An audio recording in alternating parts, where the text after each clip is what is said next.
So, are we ready to go? I know it's a long flight. It's a long flight, and then take your seats, fasten your seat belts, and be ready for takeoff. Uh, uh, mm, I just wanted to make a sort of feedback about your feedbacks. Yeah, my impression that people are overwhelming, too much information, too small breaks. On one hand, this is not good because people feel stressed, people feel sometimes tired. But on the other hand, it's such a massive piece of information. And my recommendation is that don't feel like that. So this is a big, massive body of the material you can watch later on several times. You can relate it to the readings suggested. So let's take it as a kind of bud of development. So it's a kind of starting point, orientation. You don't need to understand everything from the very beginning, because it took many years for us to come to this point. And of course, it's quite difficult to just to like a school children, like to try to remember everything which was said. No. It's more about giving a kind of panoramic vision of the situation and landscape, what we call cultural, historical, and activity theory, activity research. So take it as an invitation rather than prescription, okay? If you feel tired, if you feel that you do not understand, please feel free in interrupting us anytime, asking questions. So the idea is that we are not presenting to each other. I'm not presenting to David. David is not presenting to Andy. So we are trying to open different ways, different perspectives, different ideas to you, to us, to create a kind of shared vision of the things. Just to give you a kind of information you can then work later, coming back, watching, rewatching the videos, looking at the presentations and looking at the slides, making readings, contacting us. As John said, all presenters, all professors are very accessible. We are very open. If you feel that you need something to support you, you can contact us easily. And the first point. And the second point is the idea of this school is that you meet each other. Presenters meet, participants meet each other and establish your personal academic network. So you have a full list of emails of everybody. Please contact each other, keep relations with each other, communicate with each other. Because in 20 years, you will meet again and say, oh, we met first time 20 years ago in summer school. So we all have networks. We all have international networks. We have colleagues and friends. We are working together. Science is international. Science is about network, about the community of the researchers, not just individual researchers. So this is a great opportunity for the participants to start to establishing your own personal academic network. So content is important, but relationship, co-authoring is not less important than the content. And please do not feel sad when we are debating to each other, when we are arguing to each other. That's okay. That's okay. If there is an agreement, it means that you are dead. When there is no drama, no conflict, no contradictions, there is no life. So you can see the contradictions in action. Sometimes David disagrees with me. Sometimes I disagree with John or with Andy. But doesn't matter. We respect each other. We are researchers. We all understand that through contradictions, through debates and arguing, we are growing. We are keeping alive. So don't take it as wait. No. It's let's take it. Wow. Like this. Okay. Sorry, I had to say this just in response to the feedbacks. Okay, and now to the topic. And the topic I was asked to speak today, even being afraid that it's too much Nikolai in this summer school. Okay, but I hope it's not about that. I hope it's too much Vygotsky, which is not bad. So it's about the methodology, cultural, historical, genetic research methodology. And the reason for this presentation is very simple and very difficult. It is very simple because when we speak about cultural historical theory, look, I'm speaking about cultural historical theory again. I'm not speaking about activity theory. So when we speak about cultural historical theory, we should understand that this is not only certain theoretical construction, system of concepts, principles, and the laws which I tried to present to you yesterday. This is only one side about what Vygotsky did. The second great contribution of Vygotsky to the science called psychology is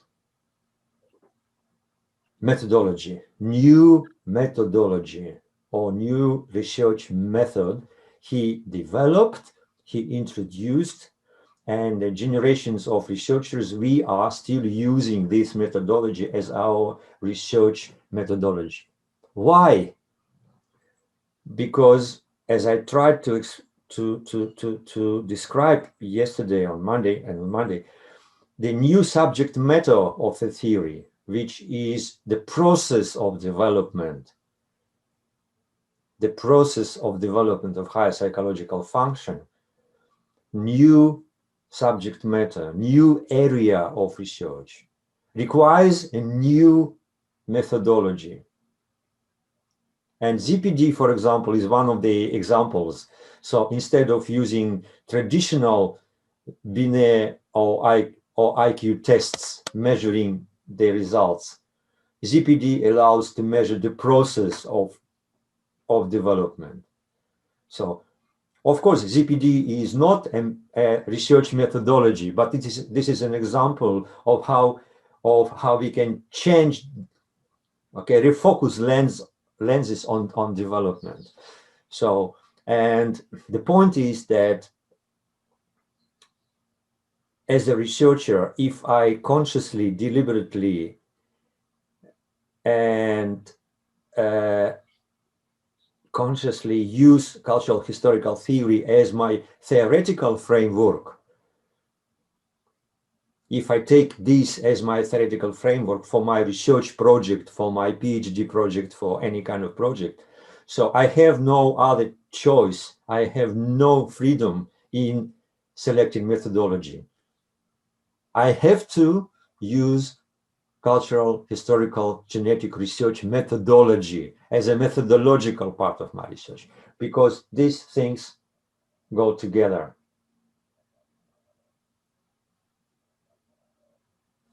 This is what differentiates cultural historical theory from many other theories in psychology. The theory and method are in complete coherence.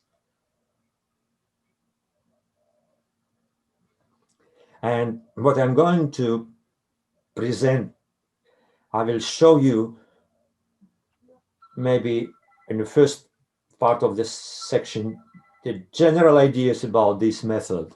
And then after the break, which you required after the break, I will show you several examples of my research and research of my PhD students of how the 8:32 now. Can we?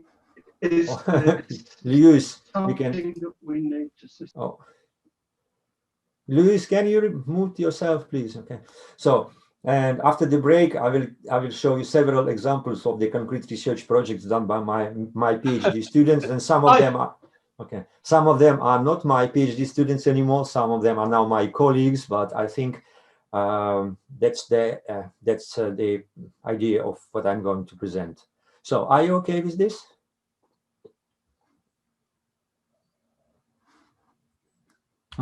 Okay. Okay. Yeah. Well, these are the questions I'm going to discuss. What is the thing we call cultural historical genetic research methodology? How this methodology can inform educational psychological research? How this methodology allows us to make visible things which remain hidden for the traditional methods of child development? And what are the tools and principles and ways to analyze the development process in its complexity? Because as we all remember, the process of development is the process under study. We are focusing on not on the fruits, but on the process. And finally, how this genetic research methodology works. And well, just a reminder, I'm sorry for self-promotion, but these are some publications related to the topic. And I will speak about some of these publications today, but if you are interested in how to use this methodology in your research, you can just read out and then contact me. Well, I'm sure nobody here is afraid about the word genetic here. Okay. Cultural, historical, genetic research methodology is not about genes, it's not about biology, it's not about the physical traits which are inherited, it's not about biological stuff. Genetic research methodology, the word genetic comes from the word genesis. I'm looking at Andy now, saying that it's Latin or Greek, doesn't matter. Genesis literally means origin and development. Okay, so for us cultural historical people, genesis means social cultural development. So, and not only for us, because if we take Piaget, and Piaget called his theory, what is the title or what is the name for Piaget theory?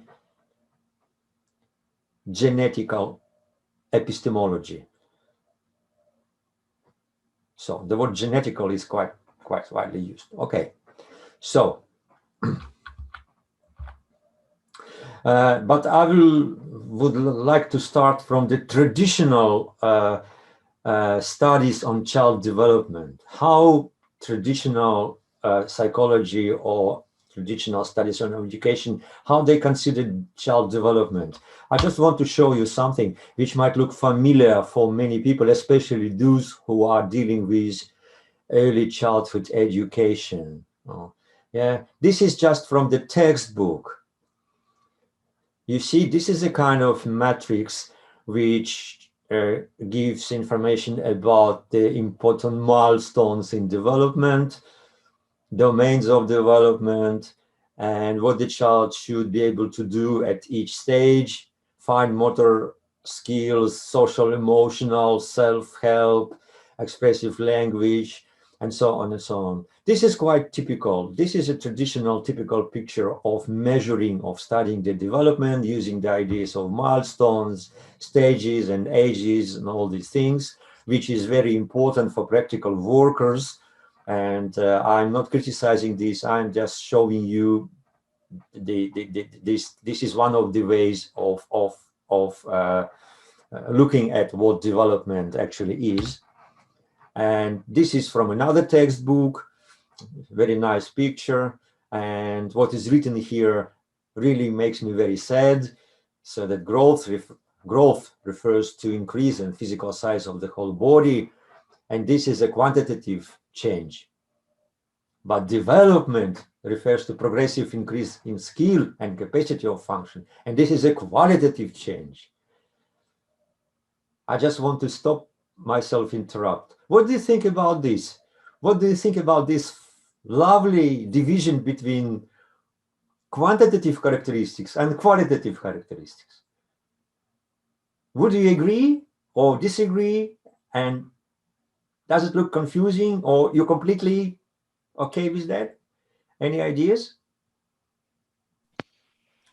I think that's really good, Nikolai. I like the one about development too, where you've brought in capacity of function. I like the way you've split it up between the two. I think it's very useful. Okay. I mean, one of the questions here is about the measurement. One is about they're using quantitative in the fact that they can actually do measurements of height and weight. Yeah. Whereas the kind of measurement tools are available for what they're referring to as development here. So I think what they're really differentiating is not so much whether it's growth or development. I think they're differentiating on the basis of how they are observing, or let's say measuring.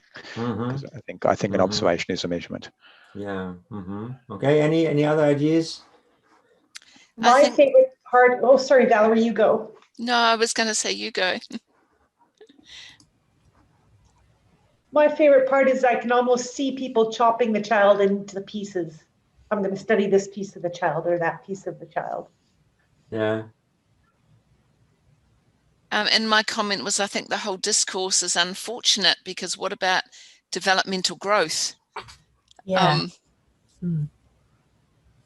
I'd like to chuck in, I think there's a problem where they talk about development referring to progressive increase in skill and capacity of function. It sounds as though it's a single function improving as opposed to a new function. Nikolai, is this a textbook for beginning teachers, beginning childhood? Yeah. And I think it's that idea of simplification of ideas, that in simplifying they get categorized into parts that are not necessarily correct, simply to make them digestible. It's the stuff of misinterpretation and misconception. Okay, thank you.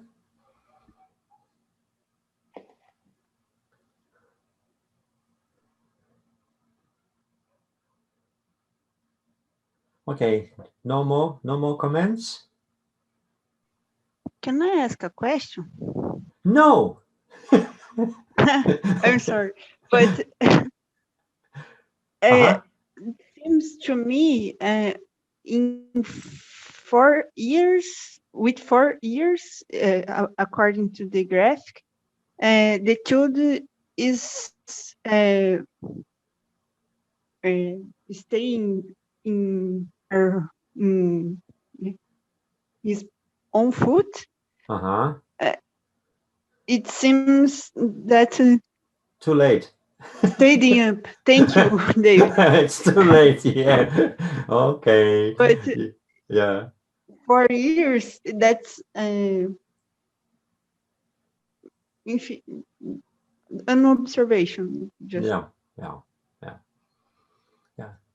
Yeah. You see, well, it might look at to study development, the process of development, as a research question. It's quite easy.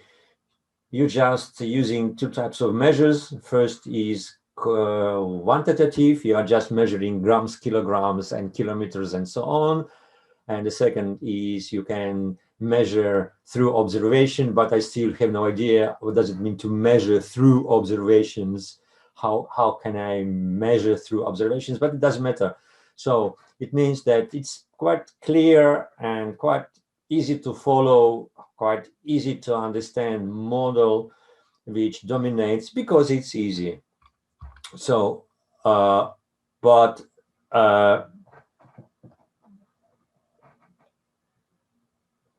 the message from Vygotsky, the telegram or WhatsApp message from Vygotsky is that anytime when you come to the problem how to study, how to make a research on development, you have to answer the question, depends on what do you mean by development. If by development you mean just growth and increase something, this is one understanding of development, which means that every change is a development. If something changes, you can call it development, that's it. Or if you understand development as a complex dialectical process which is characterized by many, many features and aspects. The first aspect is a complex periodicity. The second is disproportion of the development of separate functions. The third is metamorphosis. And metamorphosis is a term coming from Hegel, if I'm not wrong. Andy, I think I'm right? Metamorphosis is Hegelian, which is qualitative transformation of certain forms into others. Complex merging of the processes of evolution and involution. A complex crossing of external and internal factors. So, and the process of overcoming difficulties, contradictions, and adaptation to the new conditions.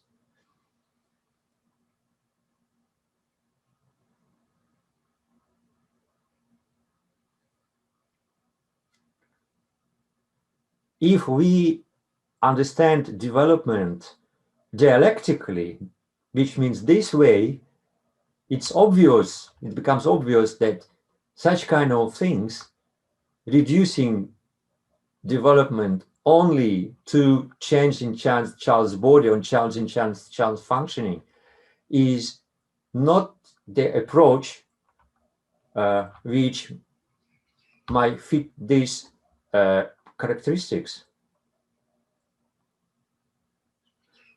In other words, what I'm trying to explain, what I'm trying to say, that there is nothing bad here and there is nothing bad here. It's all okay. But if we really want to focus our lens on development, we have to take as a starting point that development is a process which is much more complex than it might look on the surface.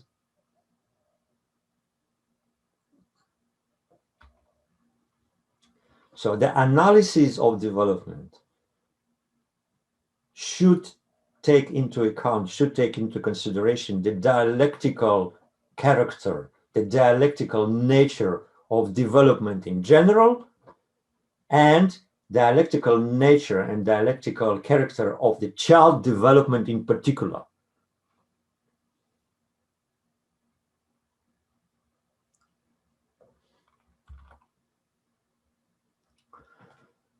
So, it is not easy to make a research on child development if we understand development dialectically.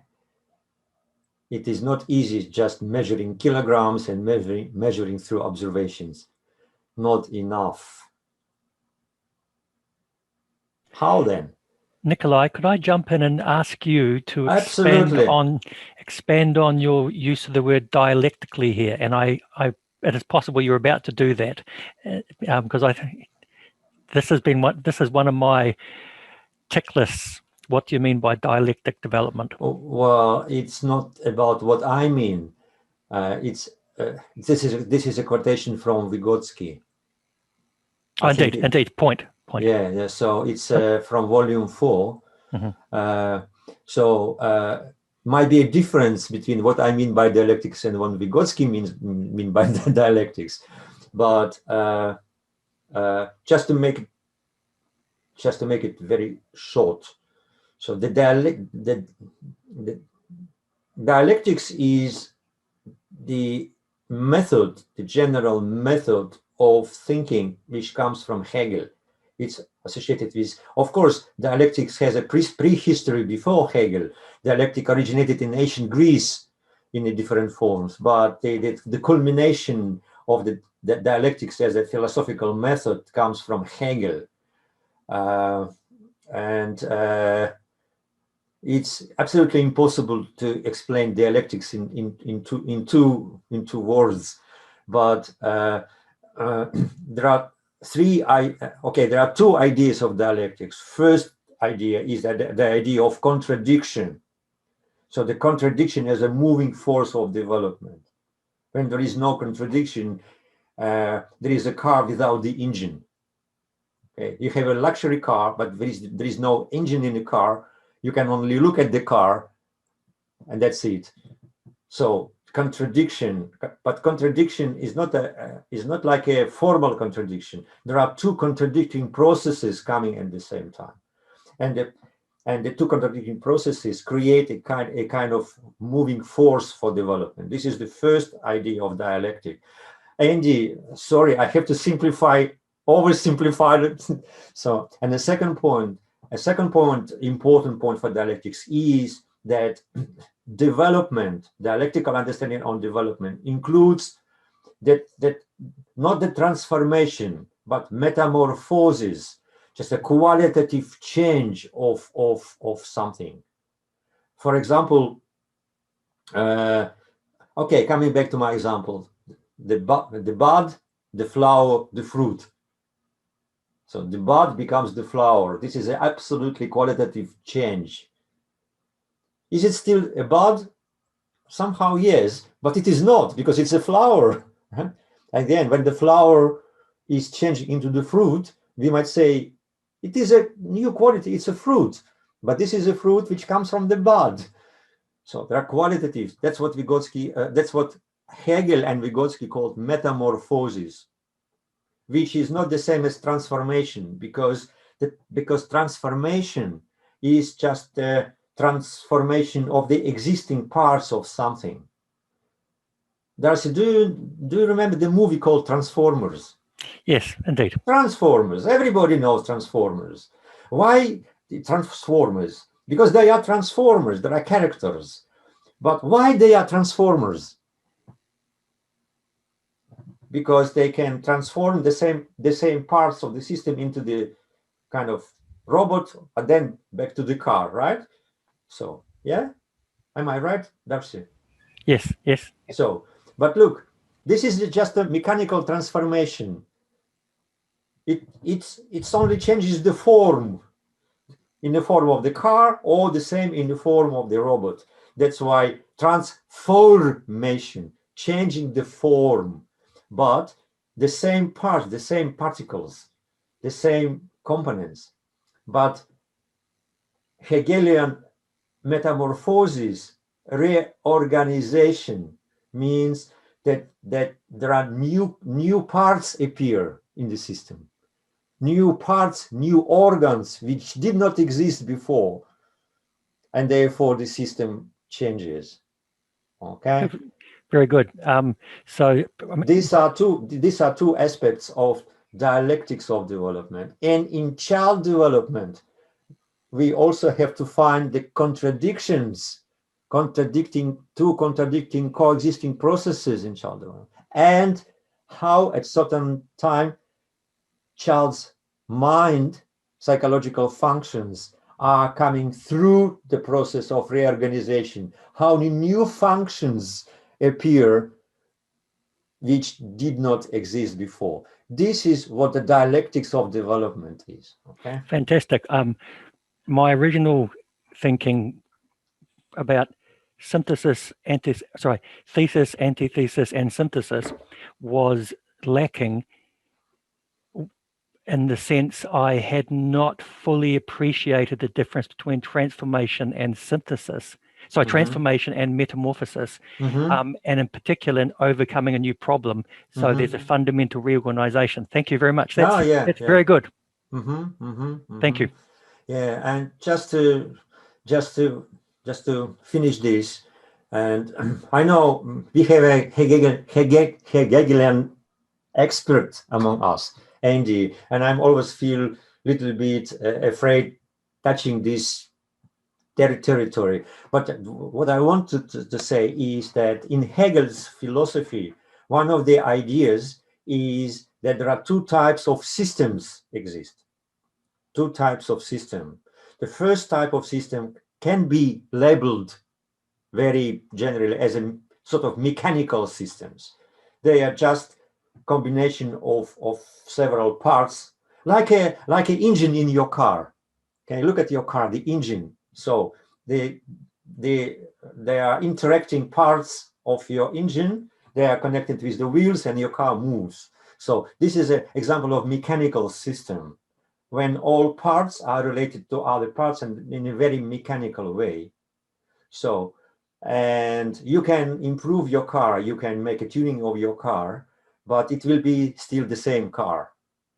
Okay, and the only future of your car is the car is getting older, and therefore it's getting cheaper. But if you keep the car for 50 years, you can then sell the car for millions of bucks. So this is the only way. So this is a mechanical system. And the second type of systems is organical, or Hegel made a different terminology, but let's call it organical. They are not biological. They are organical systems. For example, society or the family is the example of the organical system. So these systems are able to generate new organs from them. They are just producing the new organs. And through producing new organs, they are reorganizing themselves. For example, tree. So you put a seed, then a tree grows, and tree begins to create the waves and then the leaves. So this is an example of organical system, which is growing system. So which grows in a very different way as your car is changing. The car cannot generate its own parts from itself, okay? The only way to improve your car is you come to the car and take the old parts and put the new ones. This is the only way. And the tree grows. Family is another example. Our families, so when I got married, I'm expecting a new part of my family to appear, and my son and daughter is that wave, okay? So in society, and there are many examples. So, and that was one of the greatest contribution of Hegel into understanding of how system grow, how system develops. And dialectics is a logic which helps us to understand how organic systems develop. You don't need dialectics to understand how your car is operating. Fantastic.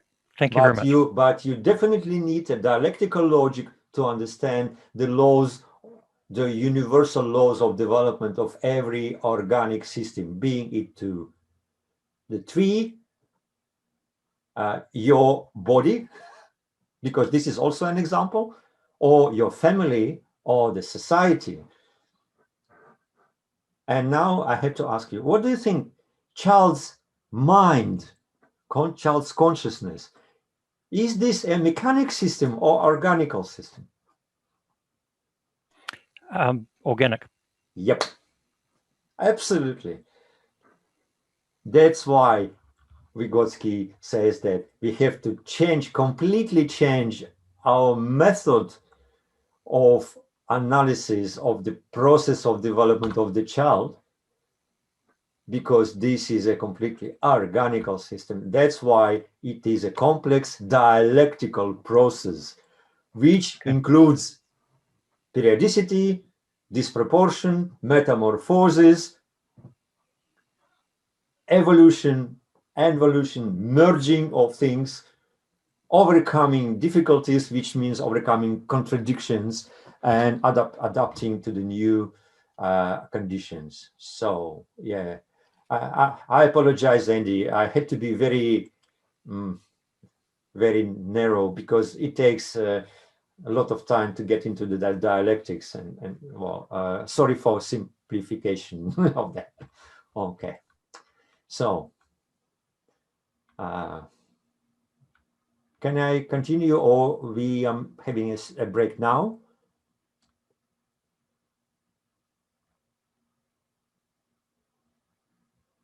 John?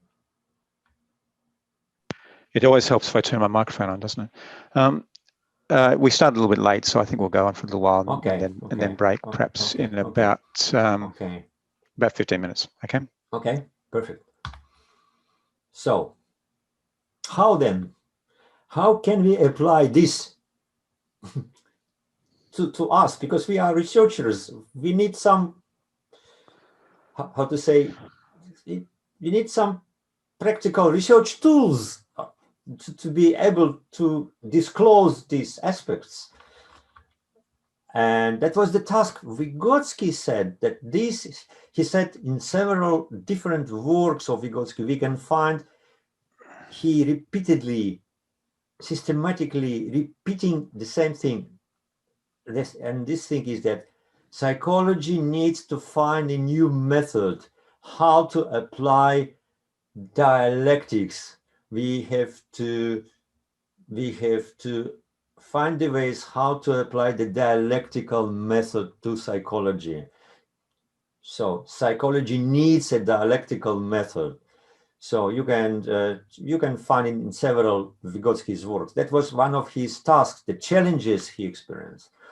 And there was nothing done before Vygotsky came to psychology. And his task was not only to create a new theory, but also to create a new method, which is able for me, a researcher, to open, to unpack, to disclose, to clarify the complexity, dialectical complexity of the process of development,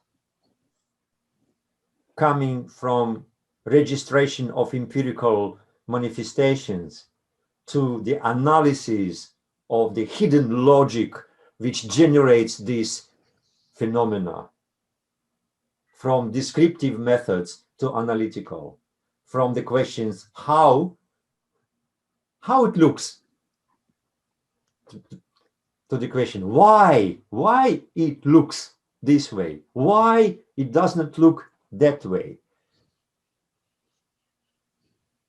Sorry, am I too complex, or it's okay? Can you follow? Good, okay.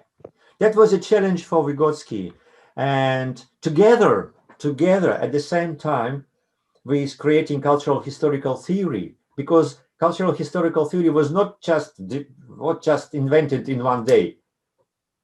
It took several years of experimental studies, of analysis and internal conferences to develop the concepts. At the same time, Vygotsky's task was to introduce and to test and to try to apply a different method of experimental research of the process of development of higher psychological functions.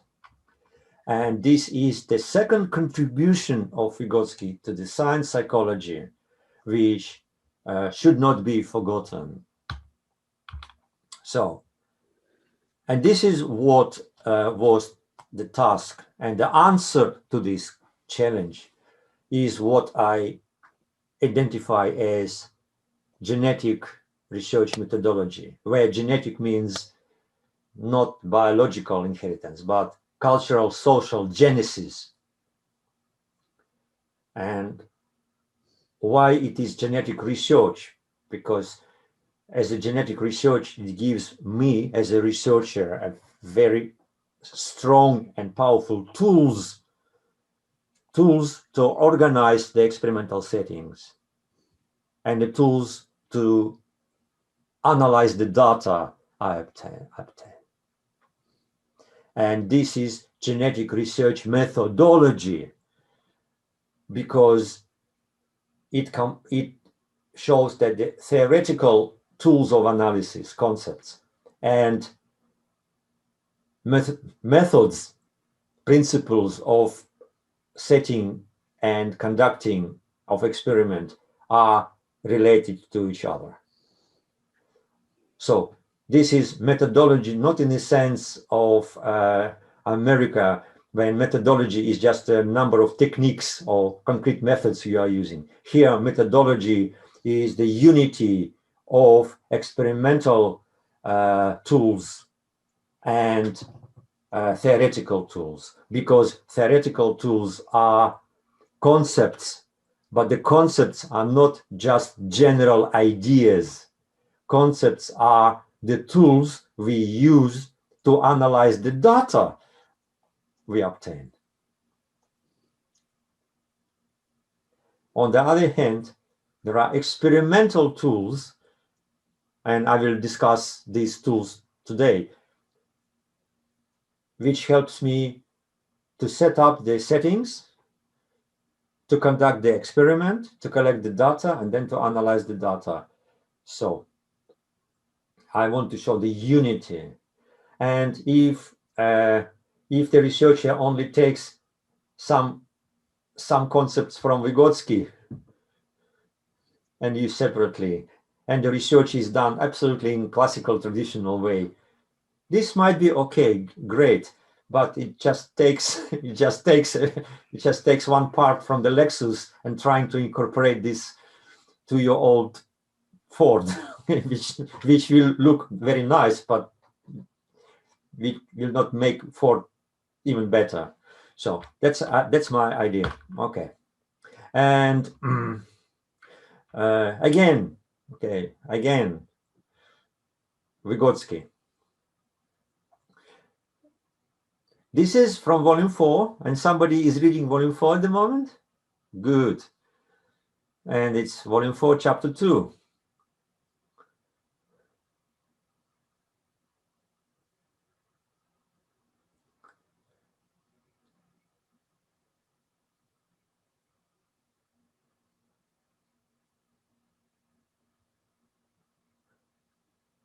You see, the method we use may be called an experimental genetic method, in a sense that it artificially elicits and creates a genetic process of mental development, or psychological, I think. Due to this, we are able experimentally in the laboratory to elicit a certain development. What does it mean? What do you think it might mean? Are there any words here confusing you? Honestly, there is something here which confuses me, but I want to know, what do you think? Do you need a minute or two to think over? Welcome.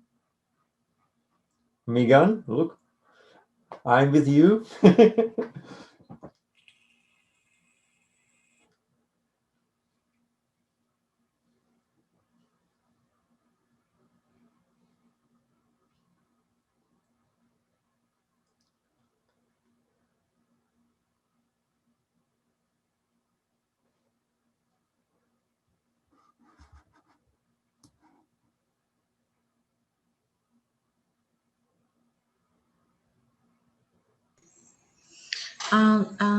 I would like to tell something that I think the word artificially is something that could be confusing, because when studying development, we think that all we are creating theoretically is something that we see in reality. Mm-hmm. And I think that that theory is not about reality, but about how can we manage concepts in empirical research. Mm-hmm. And I think maybe thinking about artificially is something that could be make some confusion. Perfect. Ana Luisa? Perfect. Okay. Anything else?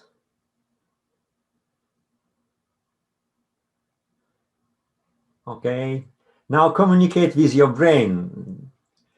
If your brain is still able to communicate after two extensive days, but maybe there are some parts of your brain still active. I hope. Okay.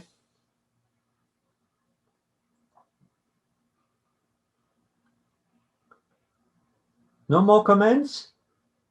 Very strange. Such a great... No, not from John, but from the participants. Okay. Sorry, John. Priority is given to the participants. I think you don't mind. Even to me, artificially, it's the strange word, because in my understanding of the critics that Vygotsky moves to Pavlov was that they they create and they force the reality, making some construction with the experiment. If I remember this idea, Vygotsky take this idea from Goethe, that you say that the nature, we can ask the nature to say the truth under torture, like something like that. So artificially, to me, could be understood like something that we force the experiment, the natural development or the natural process. For this reason, I consider that a little bit strange. Okay. So, as I see from our participants, that the most confusing word here is artificially. Okay, and I need to comment about that. So I agree, Anna. I agree, Diego, with you that traditional science, when we are doing experiments, prohibits the experimenter to participate. The experimenter should be totally withdrawn from the process, not to intervene to the process. Otherwise, the process goes not in its natural way. Okay? So it was the demand before the intervention started to be practiced. But intervention is an intervention. Intervention is that when the researcher is intervening, so bringing something.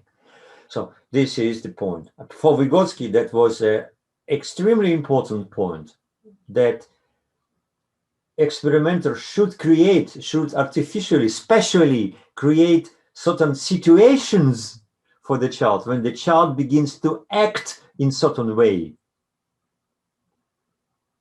So this is more than intervention. This is an arrangement, a special preparation, a certain situation for the child when the child begins to act, and at the same time we can observe how the child is acting in certain challenging situation. So, but this is not the complete point. The point is with the word artificially. But let's stop for a while. Let's think a little bit philosophically about the distinction between natural and artificial.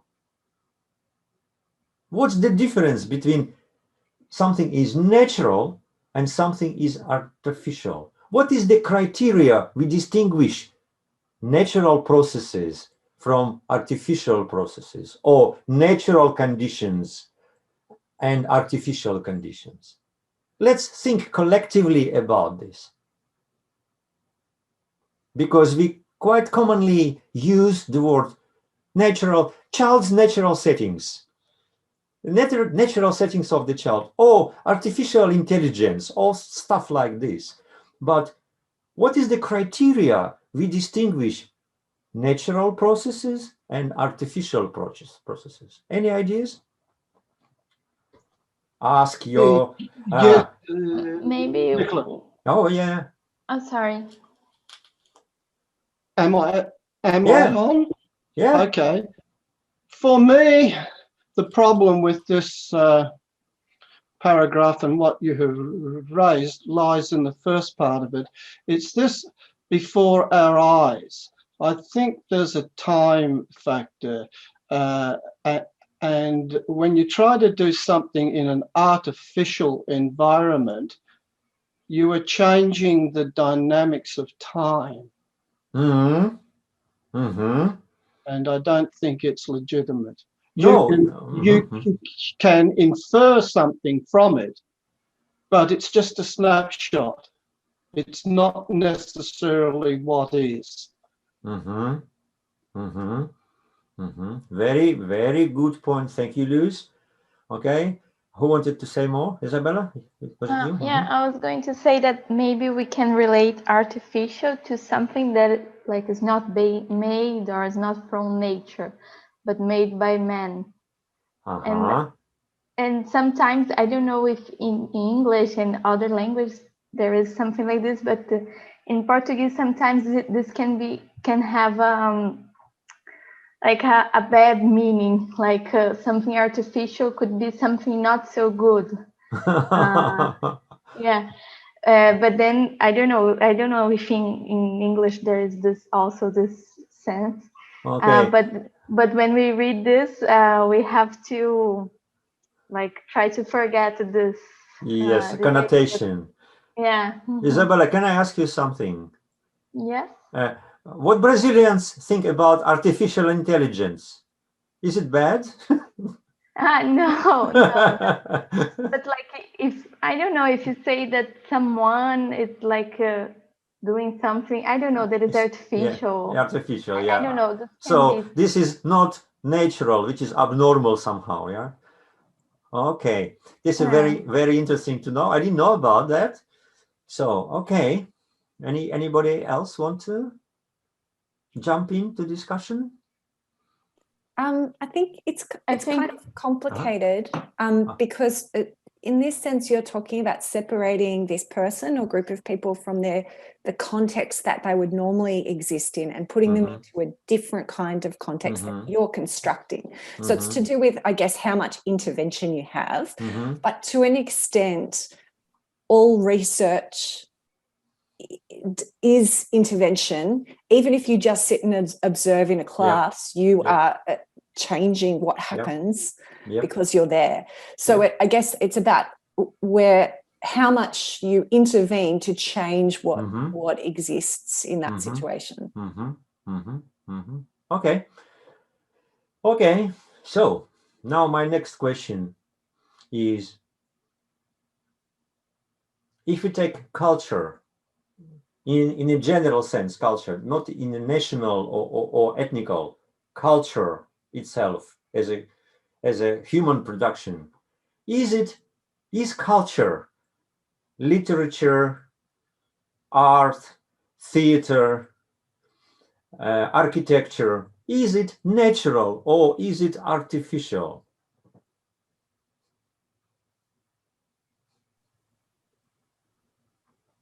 I think it's artificial. Absolutely artificial things. No reason to say it's something natural. Trees, rivers, grass, sky, clouds, sun, sunrise, sunset are natural processes.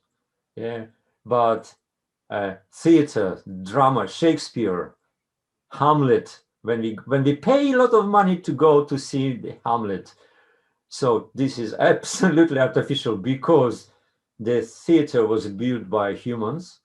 The piece Hamlet was written by the human called William Shakespeare. The language it was written is also not natural because the language was created by generations of people. Okay, the paper on which it was published is artificial. Okay, that's absolutely so. Every cultural environment. Look around you. Everything around you was created. Is it your natural environment? Yeah, it is your natural environment in the sense that this is your typical normal environment, in the sense that you know this environment, your room, it's your favorite study or whatever. But Is it natural in the same sense as the grass and the trees and the flowers and the lakes are? Of course not. This is all artificial. So, and this is what Vygotsky means by using the word artificial here, saying that social environment and cultural environment, cultural tools we use, which mediates our activities, they all are artificial devices. They are artificial tools. They are artificial pieces and products created in the course of cultural development of the mankind.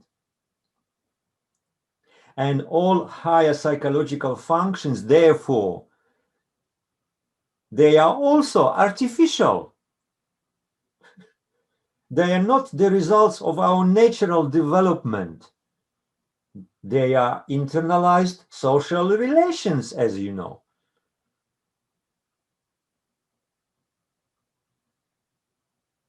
Because they are not the results of the development of lower psychological functions. They are coming from outside. They were social before they become individual. But the social is artificial. When we speak to each other, making a social event, this lecture or this summer school, we are using language which is not as natural as the grass and the trees and so on. And we are using internet, which is absolutely artificial. We are using computers. We're making notes. Yeah, I'm looking at Valerie, who's now making notes using absolutely artificial things, because the symbols, the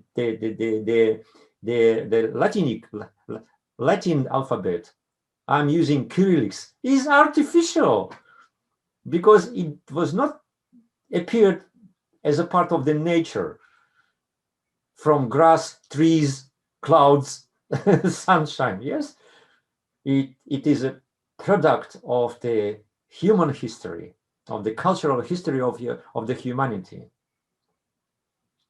So, and if as a researcher I want to study the process of development of higher psychological functions, there is no other way for me rather than to create specially created artificial situations when the child has to have a challenge and trying to use the artificial cultural tools to overcome this challenge. This is what artificial means here. And what we, using common sense, call natural environment of the child. We do not mean the grass and the trees around the child. We mean his everyday, usual, artificially created environment, which he or she accepts as natural. Okay, what do you think? Is it now a little bit clearer?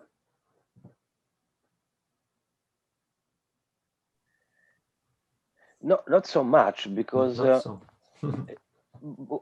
because if you are right, why Vygotsky don't use the word that like tools and sign instead of artificial? Because he use a synonym to express the role of cultural signs. Yeah, but cultural signs are not natural as trees and grass are. Cultural signs are signs which were created previously, or the child creates artificially. Huh? Please, Diego, make a little bit effort just to move so that artificial is what belongs to the culture, and natural is something which belongs to the nature. That's the point. Yeah, yes, it's enough clear. Okay. Okay, no. Okay. Go ahead. Okay. So now I'm coming to Lewis' comment. Lewis, you are very right saying that the process of development just undergoes and goes through changes just in front of our eyes, or so before our eyes. But it might take a long time for the process to go. For example, it might take a lot of time to see how child develops his or her speech or language, using David's terminology, but I prefer to call it speech development. But David, being a strong and very famous linguist, saying the language development. But okay, so and it might take years, right, to see the whole process of how the child develops speech from autonomous speech to internal speech at the top. But as a researchers, sometimes what we can do, we can create a special conditions which just will start to generate this small change, which might happen in a real situations. But in the laboratory, we make it like, we are creating such a conditions which reproduces the conditions of the real life and generates the development. And then making this, we are making observations of this, and then we can describe the process. So we are just condensing some moments in experimental settings. These moments might take longer time in so-called natural environment. But what we are doing, we are just trying to make a kind of sort of condensation of this in one shot period. So small micro developmental micro change can be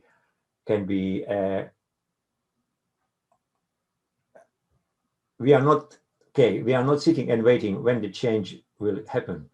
We are creating the conditions that the change happens. Okay, so now I think everybody needs a break. Yeah, and I have, how much time I have? Half an hour after the break. Sorry, John. Helps I turn my microphone on, isn't it? Yeah, half an hour after the break. Oh, let me see, we've got 29 people here. So if we put them into, I'll put you into 10 groups. No, 9 groups. Okay. Okay. 9 groups. Assign automatically. You have 5 minutes, and I'll summon you back automatically in 5 minutes. Okay, Good. I don't know what you discussed in your breakout rooms, but we had a very interesting discussion with Melissa and Ishrak. So, as I said, cultural historical theory was not developed in one day. The same about method. There is a history of developing, of improving the method in Vygotsky's life. So this general genetic or experimental genetic method was started from the very specific, very concrete technique, which is called technique of a double stimulation or dual stimulation. That was the first stage, and Vygotsky published about that, and that was a stage of developing this concrete technique. From 1924, approximately, to 1927. It was the main method of experimentation Vygotsky applied. And the idea of dual stimulation is that the child has one stimuli, and then to operate with one stimuli, the researcher provides the second stimuli, and using the second stimuli, the child is doing so. This is the dual stimulation, and I think Annalisa will tell you a lot about dual stimulation, so I don't want to touch this. But what I want to tell you is that very soon, as cultural historical theory was developed, very soon Vygotsky improved significantly and radically improved this technique of double stimulation into the whole general experimental or experimental genetic method. And technique of double stimulation was only a small part of the general method. And Vygotsky did not say anything about dual stimulation in his writings after 1928, because instead of technique of double stimulation using stimulus response or two stimulus, two responses, or mediated response, he rejected the idea of stimulus and response as being too Pavlovian to explain the human behavior and development through CR, stimulus response model. He replaced this with the principle of mediation, sign mediation. So stimulus was not anymore considered as a stimulus of first stimulation or double stimulation. It was significantly improved to the idea that instead of stimulus, we have to use the sign, because stimulus does not give me any opportunity to understand, to study development. One stimulus or two stimulus does not open, does not disclose the process of development.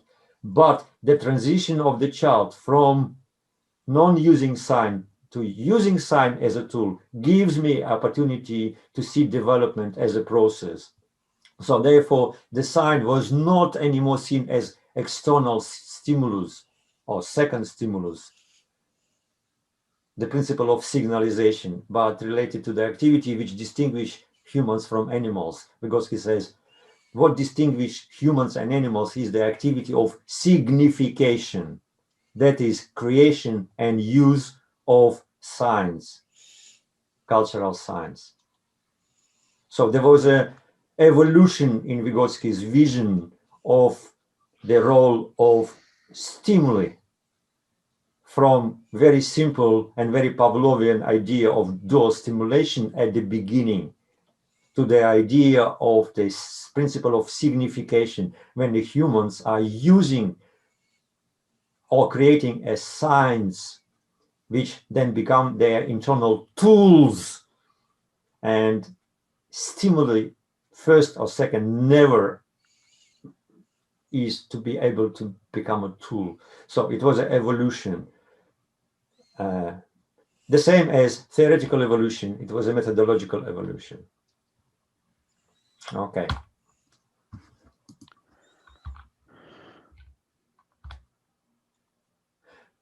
Coming back to dialectics, because that was a question. So,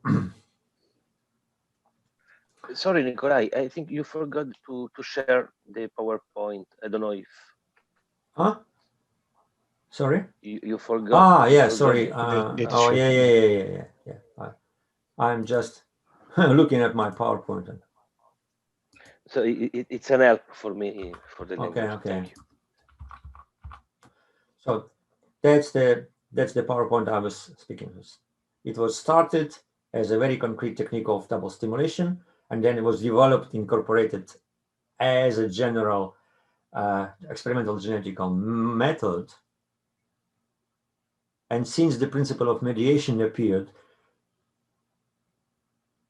Vygotsky, in fact, rejected the idea of double stimulation as being unable to discover the process of development. And a sign was not seen as a stimulus at all. Never mind, first stimulus or second stimulus. The sign is much more than the stimulus, because the sign becomes the tool, the internal tool, external tool, internal tool. So, okay. And coming back to dialectics, if you look on the process of development, from the dialectical perspectives, there are several important aspects of dialectically important aspects of the process of development, which includes the sources of development. So traditionally, sources are not included in the process of development. But if you look dialectically, we can say that, okay, to understand the process of development, we first have to identify the sources, and which is the contradiction as a moving force and the source of development. Then the character of development. The second characteristic is the character. Character is the transformation of quantitative changes into qualitative. So metamorphosis is a characteristic of development. Moving forces are the contradiction, direction of development. So dialectically, development is not just development, it's just directed. And there is a law of the negation about it. So every type of development has specific features, specific characteristics. The development of society has specific characteristics, which is different from development of the child. Of course, there are some common features in every development, but so, okay. So, and then the results of development is also an important aspect.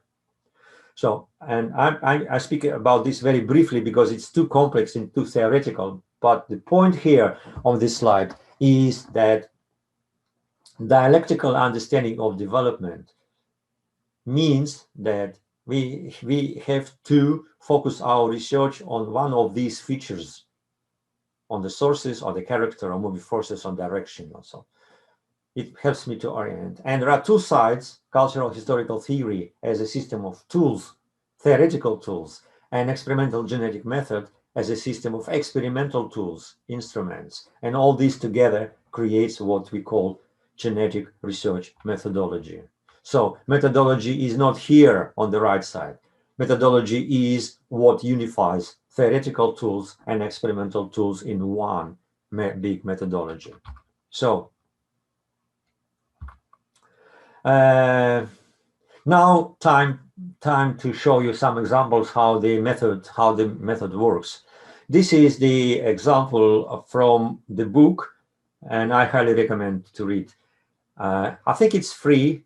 You can find it in internet. Studies on history of behavior. Yeah, it's on marxist.org. Yeah, absolutely. Thank you, Andy. Okay. So this is one of the concrete examples of experiments which Vygotsky and Luria present in this book. And there are many more examples in that book. That book is very interesting because they are giving a lot of information about the concrete experiments. So, and this is the example of the forbidden color game. Forbidden color game. And this experiment was designed to investigate the development of cultural form of attention. Cultural form of attention.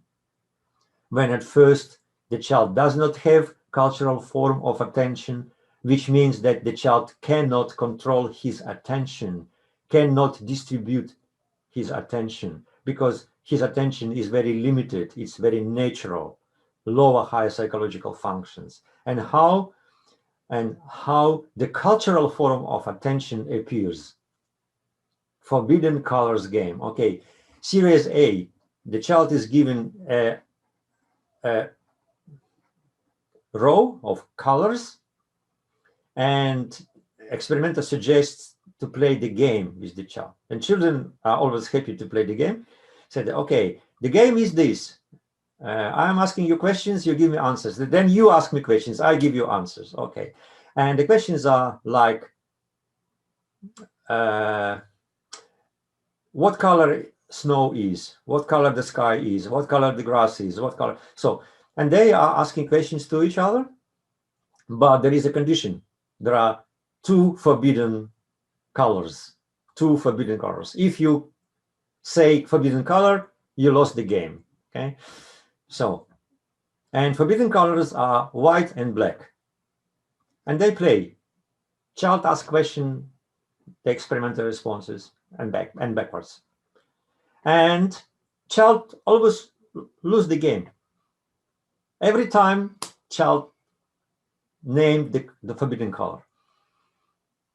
And this is a kind of unpleasant situation for the child, because child wants to win, but every time loses the game. And then the experimenter says, do you want to win the game? Do you want to know the secret how to win the game? Child says, yes. And the experimenter said, okay, let's take these two, black and white, separately from the rest. And before you answer, please look at this, black and white, and answer only after looking at this, black and white. What happens here? Black and white colors moved up are a kind of external means the child uses to be able to master his attention. Before answering the question, look attentively on the forbidden colors and then answer, or do not answer, because if you do not answer, you not lose the game. So that's the second part of the experiment. And then, can you imagine, after this, the child begins to win. Why the child begins to win? Now the child can distribute, can control, can organize his attention using absolutely external tools, which are only two cards, black and white. And at the final stage of the experimentation, when, for example, green color is prohibited, when the question comes, what color the grass is, do you know what child responds? He says, yellow, when it's autumn. What happens here? The child does not need black and white to be in front of him anymore. The child has it in his internal attention, but his cultural attention now works together with his thinking. He stops giving wrong answer. He begins to think, and he begins to find the right answer, but not with forbidden colors. And then he gives the answer that what color the grass is? Yellow, when it's autumn. So this is a kind of example of Vygotsky's experimentation, how cultural attention might be created, how through these external tools, through internalization of external tool, the child's attention is not just an attention, it begins to cooperate somehow with other psychological functions like memory and thinking. Okay. Are you still with me? And in this small experiment is an example. We can find all five principles which underlie every type of Vygotskian experimentation. These principles are five. The first principle is the principle of the buds of development. So what does it mean? It means that to make display to make display possible, we cannot take the children, the toddlers, for example, because they're not interested in cards. Remember what Andy said yesterday. So we need to find the children at the stage when they have quite developed natural attention, but they are ready. Their cultural attention is in a bud stage, in the sense that it's ready to go. And how to identify this is that we are suggesting the game and we are suggesting the tools. If the child can use tools together with the adult at the first stage, so this means that his or her cultural attention is at the bud stage. It just needs a little bit of movement to be internalized.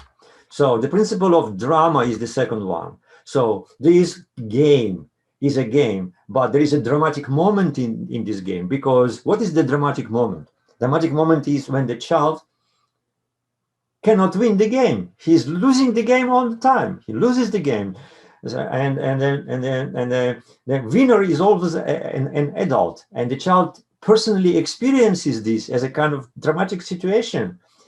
And only after that, the hint, the idea, the tool is given to him to be able to use this and to start winning the game. So this is a kind of small dramatic moment when the child is involved. Then the principle of interaction of ideal and real forms. I will come to this a little bit later if I have time, but I think I do not. So the ideal form is a developed form of behavior, developed form of behavior. For example, they play the game and win. This is the ideal form. But the present form is playing game with no idea I'm going to win or lost. So the child never knows how the play goes. So at the moment, at the beginning, but at the end, the child is making sure that using these two forbidden colors, he will win the game, because he knows how not to lose the game and how to win the game, because he has internal mental tools to organize his attention before saying the word, the color, think about, is it prohibited or not? Or if it is prohibited, how to say another color which is not prohibited, but which correctly answers the question. And finally, the principle of developmental tools are these two cards. And sustainable results is also important principle, because it says that once the child reaches the level of being able to use internal tools, it means that the child's attention is now developed, and he can be successful not only in this particular play. The child is in principle able to regulate and control and organize his attention in his real life situations, because he has internal tools, internal resources to organize and to distribute his attention, not only in experimental settings, but in real life situations, in play, learning, or whatever. So, and the results are sustainable, which means that results will not disappear. So there is a qualitative change. There is a fruit of development, which will never get back to the bud stage. This will be the fruit for forever. Well, wow, my time is over, nearly over. I don't know what to do. I just wanted to discuss some examples of my PhD student studies, but I think maybe it's enough by now. John, what do you think? I'm very sorry. I was sure I have enough time. You've got another 8 minutes. Well, doesn't help. Okay, maybe we can spend this 10 and 8 minutes for, again, the discussion. And maybe during the next session, you can give me half an hour or something to Yes. show the examples from the studies, because it's practice to theory to practice. I think it will fit there better. I think it'll be good. Yeah, it'll fit very nicely there. Okay. Okay, so open to some comments, questions.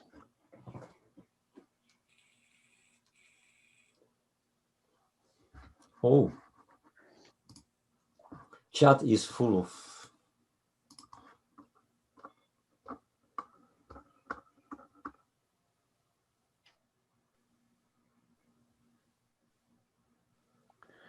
So your discussion between all this and various things. Oh. There's a lot of discussion in chat, but sorry, maybe I'll read later. Now, please, any. Yeah, it'll be there all day. Mm-hmm.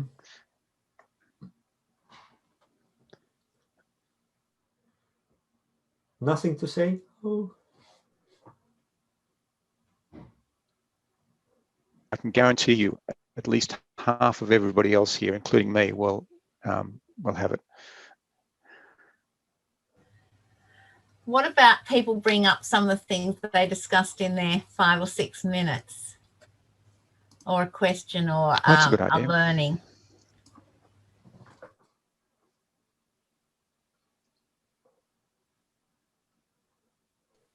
I'll jump in with one. It was really interesting for me to see how the genetic research method, no, sorry, the metamorphosis we were talking about earlier, how that idea of these qualitative changes is coming from the cultural historical, the beginning of the cultural historical field, and has moved all the way through. It's almost, to me, is almost like the unifying concept. That was really interesting. Yeah, I agree. This is one of the unifying concepts, yeah. And I hope you could see from the example that there's really a qualitative change from using natural attention with no devices to keep this attention, to consciously using internal tools which can help the child to regulate his attention and switch on attention before answering. Yep. Yeah. Thank you, Darcy. You've got the point clearly. So nice to hear.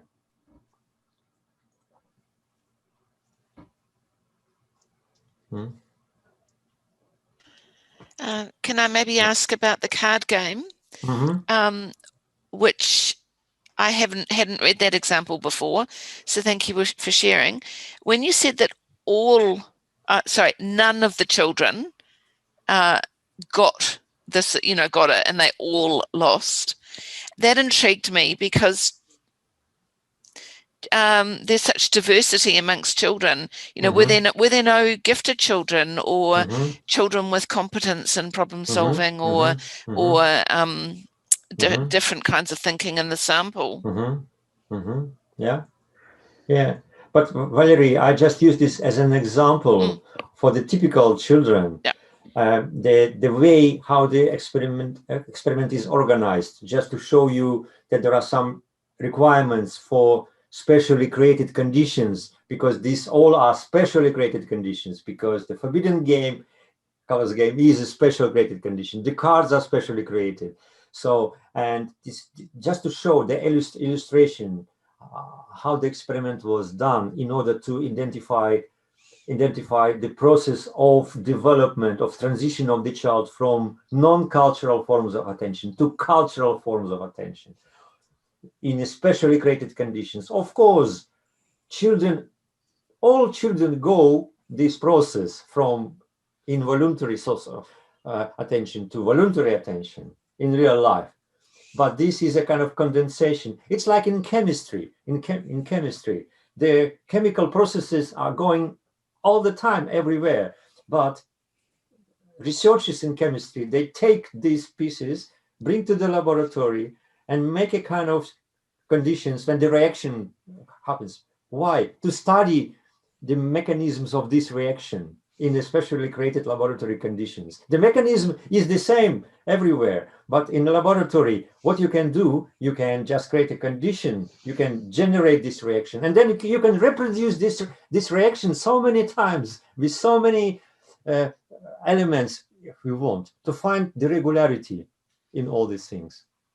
So it's absolutely the same story. Then to find the regularity, to find a pattern, the mechanics, we have to create special conditions and then do experiments, not with one child, with different children.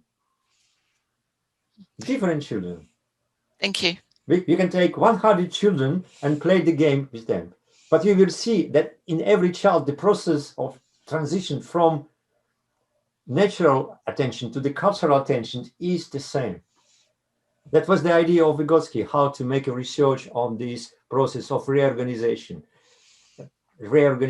metamorphosis, transition from natural to cultural.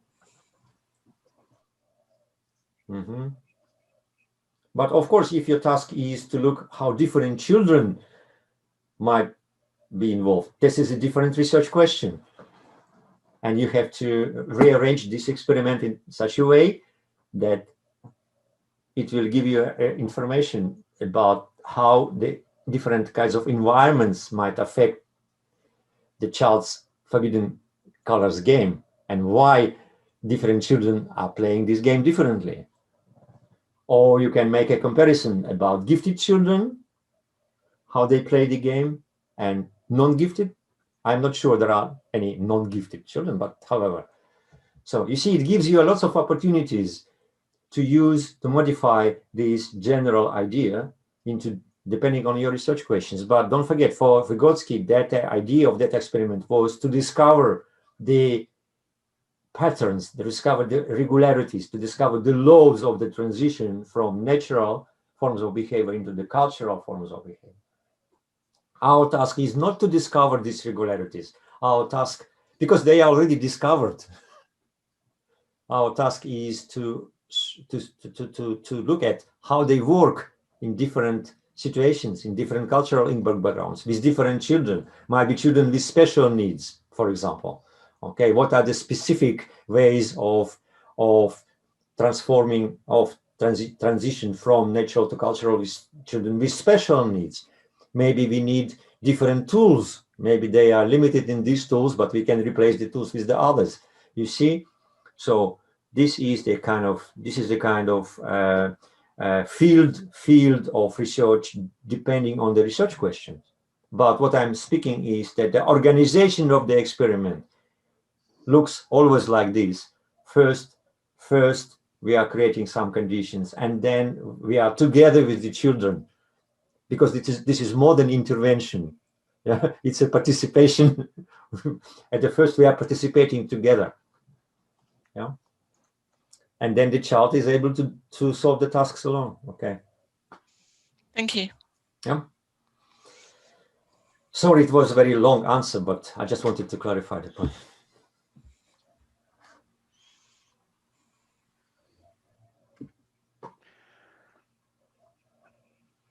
Okay, it's gone past, and if we're going to get our half-hour desperately needed R&R before David takes over, you will get to hear some more from Nikolai later this afternoon when we have our kind of portmanteau session.